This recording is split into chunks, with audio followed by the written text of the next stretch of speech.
Hey everybody, this is Kellam Parks, and I'm going to be presenting today on AI, uh, hopefully somewhat cleverly titled Game of Codes, Winners Coming for Tech-Resistant Lawyers, Embracing Generative AI to Transform Your Law Firm's Future. So I've been practicing law for 25 years. My bio's with the materials, but I own a law firm that spans 2 states. We've got 3 offices, very tech forward. I started the firm as a solo in 2012. It's cloud-based and which is pretty radical back then.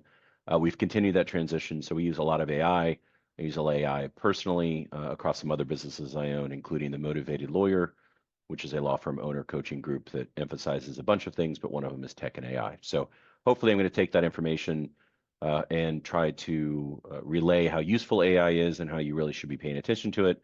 And of course, the important thing is to do it responsibly and ethically. So what we're going to do today is I'm going to talk about defining what generative AI is very briefly, legal industry use of AI, how you can use it in the legal industry. Prompt engineering, this is really important because garbage in, garbage out applies very well, extremely well with AI. So I'm going to talk about really best practices for getting the most out of AI use. Talk about some general AI tips, some specific AI tools, a framework for integration into your law practice. I'm going to give you some resources, and then we're going to end up with some ethics.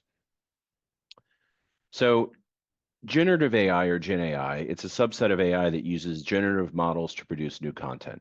That includes text, images, videos, other forms of data based on patterns learned from existing information. In essence, it's the most advanced text predictive system that you can think of. So much like when you use your iPhone or Android phone and you're texting and it's suggesting the next word, that's in essence really all that generative AI does, but just on a much more complicated, much more sophisticated methodology. And so it's powered by large language models. You may have heard of LLMs.